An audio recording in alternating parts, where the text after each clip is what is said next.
Hello fellow YouTubers, welcome to Bike Soul. This is going to be a review of my GSX1250. I'm just going to give you a brief overview of the bike. Obviously I've had this bike now coming up to a year, and obviously just to give you my opinion on what I think of it and what my ownership's been like. And the joys of traffic lights. Now this bike is really good for filtering as well, but I don't think there'll be many chances of that at the minute. Obviously traffic's not that busy. We don't always need to filter to the front of the traffic anyway. Lifesaver checks. Where we go. We'll be going left here. Nice sharp brakes. I have upgraded the brakes to SBS pads, which has made a massive difference, and I definitely would recommend anyone do that. And just to show you how smooth this engine is as well, I can be sat now obviously doing what, 35 mile an hour, 6 gear, effortless. It's not bogging down or anything like that. It's still dead smooth. It's still like we can roll on the throttle and pull away, which I'll show you more of that later. I'll get on a dual carriageway and I'll give you a good idea in terms of how smooth and how well the engine does pull even in top gear. But for now I'm just going to head to a little spot where I can do a bit of a walk around of the bike. Not a bad day for it really. It's a bit chilly, but overall we're alright. Oh, we're actually going to be a lady in here at the minute or not? Oh, I'll be fine here. Quick turn here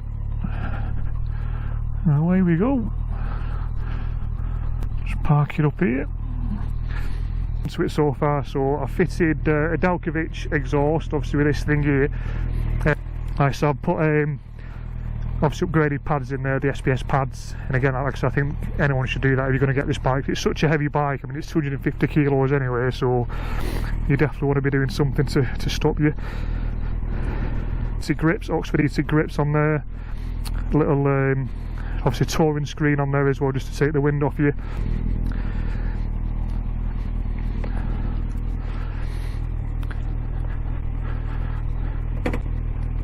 Right, what I'll do now, we'll go down a bit of a dual carriage. Obviously we'll get it up to some decent speeds, get it up to 60 mile an hour, 70 mile an hour, show you what the bike's like in terms of pulling power.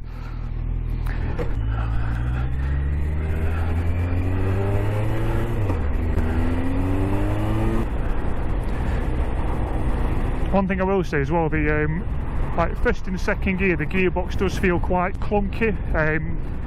I did come from an Ninja 650 and the gearbox was a lot smoother on that. It certainly felt a lot smoother, but from what I've heard anyway, in terms of the forums and everything, it's normal Suzuki. But I actually like it now, because you feel like when you knock it into first, it's a real positive click, so you know for definite you're in the right gears. And obviously from third onwards, it's dead smooth anyway, so no issue whatsoever. Cars at the junction, stay there, love.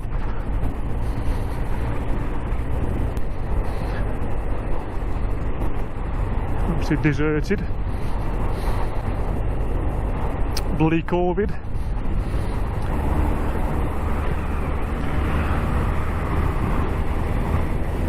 I've done about 6,000 miles since owning the bike, so I feel like I can give a fairly decent opinion on it. I've not been riding long. I've only been riding for about 3 years, which you might have noticed in my recent video. So I'm fairly new to bikes, but obviously the bike that I had before this was a Ninja 650, which obviously was a lot lighter, a lot smaller. So when I moved on to this, it was a little bit daunting. I probably wouldn't recommend it as a first bike, just purely for the fact it's really top heavy. But again, once you do get used to that after a couple of months, it's absolutely fine. But it is, I think the bike weighs about 257 kilograms wet. But to be fair, when you actually start looking at the market for these sort of bikes, a lot of the touring bikes, like proper sports touring bikes like this, they're upwards of that sort of weight anyway, so it's actually one of the lighter ones really. But obviously the good thing about a heavy bike like this when you're touring, especially when you're two-up touring as well, it feels a lot more planted on the roads. And I said the fact it's a tall bike as well, so like now I can see over the top of cars, because it just makes life a lot easier. Like whereas on a sports bike, you're hunkered down, your head's down, leant over. It's not ideal when you're doing a lot of traffic city riding anyway. Come on guys, it's a 40 road, you were doing bloody 30. But hey, we're in no rush. It's nice just to be out on the bike.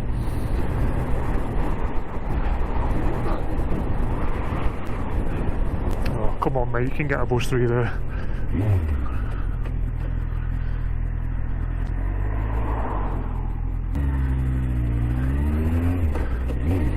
Oh, sorry, I'm going to have to overtake this car. I can't be arsed fucking waiting here. And as you can see, it doesn't hang about. It's a big lump of an engine, this. A very undertuned engine as well.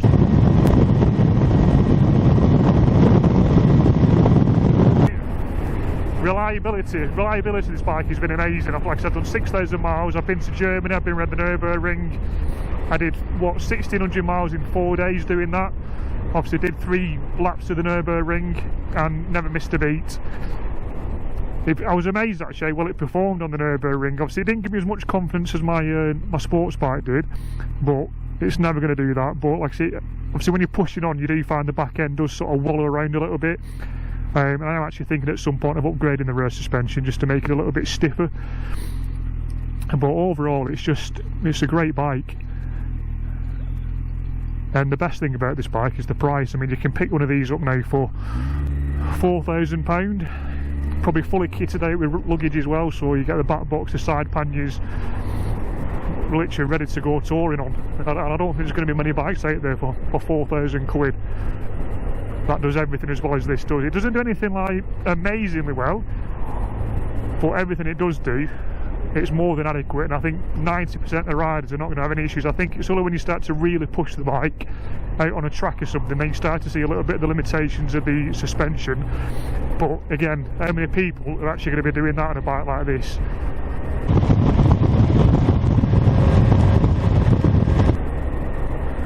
Hey up, is this another fellow biker here? So yeah, we're just going to go on to the East Lancs here and get it up to speed. Hey up, couple of tourers, they're all late today. So I'll show you now. I'll get past these cars and I'll give it a bit of a blip. Make sure there's no. I'll leave it in 4th gear so you can see even in 4th gear just how well it does actually pull in. Straight away, like, away you go.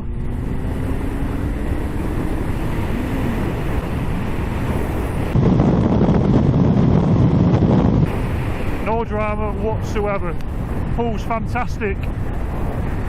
It's bloody freezing out today though, I must admit. But well. But it's just effortless, and like I said, the number one thing that I'll keep saying about this bike is it's just effortless. You've got to be careful as well, because one thing you don't realise is sometimes is just how fast you are going on the bike. Because it is so smooth and quiet, you can look down at your speedo and before you know it you're doing bloody 80, 90 mile an hour without even realising. Just going to turn right on this roundabout, come back up the East Lancs, you know. That's it, love, get your bloody hands up wheel. Never mind with your bloody cigarette. Gotta be careful with all the gravel here anyway. So yeah, like I said, it handles well, it's nice and smooth again. Like I said, 2nd gears, you'll see now, obviously.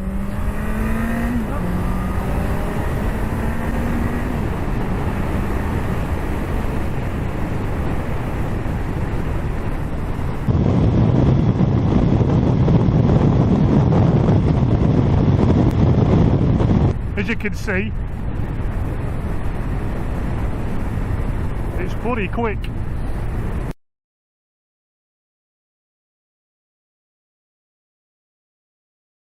He obviously likes it. Again, brakes work really well. Like I said, one should change the pads out to these some SPS or some EBC pads. There's no drama with the braking. It has got ABS, this bike as well, which is a nice little bonus.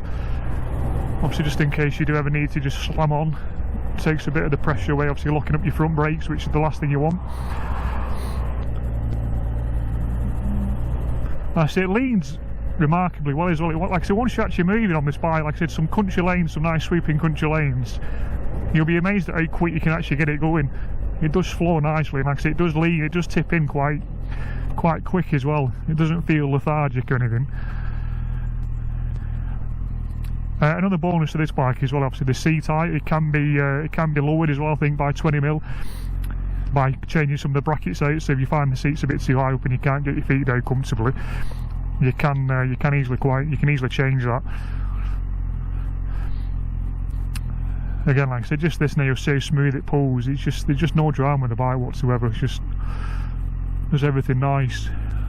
Careful this car, no doubt. We'll try and yeah, no doubt. What a surprise there. They all do that there, that junction. But as you can see, no drama getting away from cars with this. So the weight, if you're not used to it, it can be a bit daunting, but once you get past that, there's absolutely no drama. I can easily get my feet down here now. Obviously it's not like it's trying to tip me over. Like I said, you do need to, but I'll just show you now, just see if there's no one behind me here, so I'll just slow down to say 20 mile an hour here now, just to show you this. So I'm in 6th gear, in 6th gear there now, and I'm just roll on the throttle. Just how easy it pulls, it's brilliant, absolutely brilliant. And like I say, it will do 2-up touring this. I've had my wife on the back a couple of times and she likes it, obviously, because for one, she's high up at the back, so obviously it's quite a big seat as well at the back, passenger seat, so it's quite comfortable for her, which obviously helps. And obviously with a Gibby back box, I've also got the backrest on there, so it's nice, but that she's got the support on the backrest. I can't feel my bloody fingers already. So I think that might be one of the next investments, is getting some hand guards for this. It's a bargain. £4 grand, fully kitted out, tour on it. Like I said, you can chuck it into corners, does give you a lot of confidence. Reliability has been amazing. I've had no dramas whatsoever in the ownership I've had with this. The benefit of an older bike like this as well is like the fact you can service it yourself without too much grief. Yeah, back brake, I think the back brake works really well. I mean, don't think many back brakes on a motorbike's going to be amazing, but it does. Got a horse in front of us, so we'll just slow down a bit here.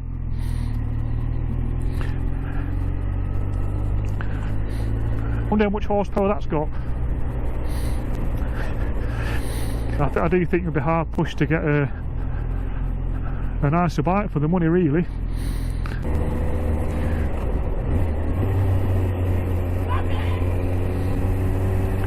Kids there, the youth of today.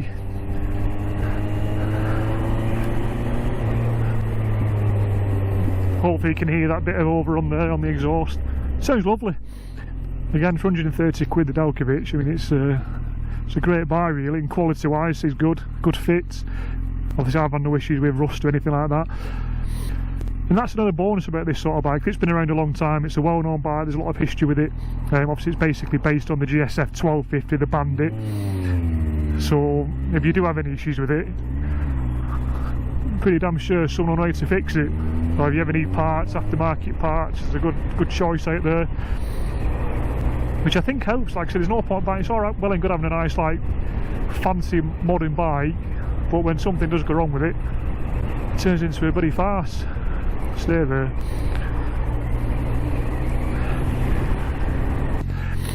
The STU, I don't know what that stands for. Super duper ooper, I don't know.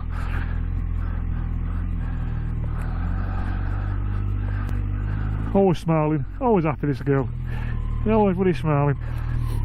1250 FA 2011 model. I've had this bike now just over a year, and what can I say? I mean, other than it's been an amazing bike.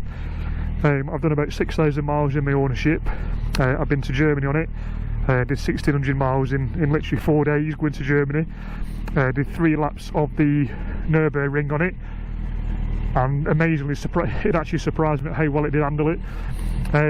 You do start to notice a few limitations with the suspension when you start pushing on. Obviously it does feel a bit wallowy, so it does obviously make you want to rein it in a little bit, so you don't want to be pushing it too hard. But I don't think many owners are going to be riding the bike that hard anyway. I think this is more suited for more chill out cruising sort of riding, but if you do want to get into the twisties and start having a bit of fun, it's absolutely more than capable of doing that. Yeah, you could easily get your knee down on this bike if that's what you're into. There's no doubt about that. But the best thing about it is the engine. I mean, that engine there, like, it's such a big lump, and there's just so much torque behind it. You can leave it in top gear, 20-30 mile an hour, pull away, no problem whatsoever. Yeah, so I'll give you a bit of a rundown of what I've done to the bike. Obviously I've got my GoPro mount here, got my touring screen. That makes a big difference, that, actually, obviously, because you can angle it, take a bit of the wind off, so that's really good. That was only 25 quid on eBay, just a clip on one there. Bit of a ball it to actually build together. It's like a jigsaw, like a Lego set, that, but once it's on, it does work really well. Obviously Oxford heated grips, USB charger. I've got my mount here for the Garmin Zumo XT sat nav. I've only put that on because I just want to see what it looks like. I've not used it properly yet, but I'm hoping again, obviously, if we can get out of bloody lockdown and actually get out on a proper ride out somewhere, I'll be able to make some good use of that. Obviously I've got actually this camera, obviously a car saw thing or whatever it is, I think it was like 35 quid from Amazon, and I'm absolutely amazed at how good that actually is. I mean, obviously the GoPros, you can tell they are better, but for 35 quid, if you're looking at getting like some sort of like recording system, you can't go wrong with that. I said I've been really impressed with that. I've got a Delkovich exhaust. It is only a slip-on. Don't know if you can see it there, but lovely exhaust. It's got a nice sound to it. Obviously, you definitely need to change it. If you do buy one of these bikes, the standard exhaust is massive. It's like a bloody bazooka, and it does weigh quite a lot as well. So I definitely recommend changing that. And that was 130 quid, which you can't really argue with that. And the quality is really nice. Again, I've had that on now over a year. I mean, I pretty much changed that at the moment I bought the bike. The baffle's in at the moment, but I think it sounds great. You can listen to it here now, just give a bit of a... And it's even got a bit of popping and banging on the overrun, especially when you take the baffle out, it does it even more. It's just great. I've got my Optimate charger plugged in there. I've got a Givi back box, the rack for that. I've also put one of these on, which basically when you clip in the Givi back box, it activates the brake lights within the back box as well. So again, obviously, when I don't like, when I'm carrying my wife on the back, I like to have that on me because it's just that extra visibility. I'm always paranoid about someone coming and running up behind and pushing, obviously hitting us in the back. It should only be me hitting the wife in the back, if you know what I mean. So we'll try and avoid that if we can. I've got Simba in there, bit of a gut lug charm. I'm a bit obsessed with Lion King. You'll probably notice on my helmet I've got a Lion King sticker on there. Don't know why, but well, why not? Seems to get a lot of attention from the kids. They obviously love it. Obviously from the front, lovely bike. I think it's a really nice, smart looking bike as well. Nice fairing on it. Obviously, no, it's like anything. Obviously, some bikes are subjective. Obviously, you know what I mean. Not everyone likes the same stuff, but that's why it's nice to have a variety of bikes to choose from. But yeah, I think it looks great. I mean, this one's done literally just over 9,000 miles, I think. Yeah, so this thing's only done like just over 9,000 miles. So it's barely running. I mean, I've seen these 50,000 miles plus and still working absolutely fine. There's no drama with it. It's a solid engine. The reliability has been amazing. I've had absolutely zero dramas with it. Parts are plentiful. You can get loads of aftermarket bits for this bike. Shares a lot of the same components of the GSX1250. Again, the Bandit. So you know what them bikes are like. I mean, they just go on and go on and go on, and they've got a really good following as well. So if you're thinking about buying one, I'd say do it. I think you're looking at 3.5 to 4 grand. They'll get you a nice one with decent mileage. A lot of them are coming with a full luggage system as well, so you get the back box, the side panniers, so literally everything you needed to get out on the bike and go touring with it. But yeah, even if it's just your weekend bike, you could. I mean, I can use on this sometimes to work, obviously when the weather's a bit nicer. I mean, I am a fair weather rider now. I wasn't when I first passed my test. I just out all the time in the rain regardless. I just wanted to get out on the bike, but now that I've been riding for 3 years, I've sort of got over that part of it, and I only ride when it's decent weather, unless you obviously get caught in it, because let's be honest, there's no fun riding bikes, but it's absolutely pissing it down. no fun whatsoever. I've got the Pilot Road 4s on there, the Michelin's. Amazing tyre. They're the tyres that I did the trip to Germany on. Obviously, like I said, did the laps on the Nürburgring, and again held up really well. I mean, they're barely worn down as well, considering I did like 1600 miles. There's barely anywhere on there at all. Like I said, they've been fantastic, really. I mean, don't know if you can see that on there, but yeah, there's a lot to like. I'd definitely recommend it. Like I say, if you're looking at doing 2-up touring as well, like I say, if you can see the seats, this has been modified slightly. There's a guy called Tony Archer, so it's got gel seats in there, because I believe the original seats, it's a bit flat and a bit wooden, so it's just got that extra bit of padding in there. Again, obviously the wife loves it because it's a big seat. You know what I mean? She's not really too comfortable on getting on any other on the sports bike, obviously, but getting onto this, like I said, she's higher up, nice padded seat, plenty of space on there. With the back box, I've got the backrest on there, so gives her a lot more confidence. So yeah, I'd recommend it to anybody. I mean, I probably wouldn't recommend it to someone who's literally just passed the test, because it is top heavy, and I do think that's one of the biggest like fears for most people when they first starting out. But what if you pass that stage, you've had like 3 or 4 months riding, yeah, you could easily jump on this. It's like, I mean, any bike at the end of the day, it's how fast you want to make it. If you ride like an idiot and just bloody open the throttle, you're going to get into trouble, because this is a, don't be mistaken, this is a bloody quick bike. Like up to like 125 mile an hour, this thing absolutely flies. It's only when you get past that sort of stage that it starts to tail off a bit. But I mean, you'll see I've got another video, obviously you watched my video on the Nürburgring. I think I'd get it just shy of 150 on the clocks, so it's quick.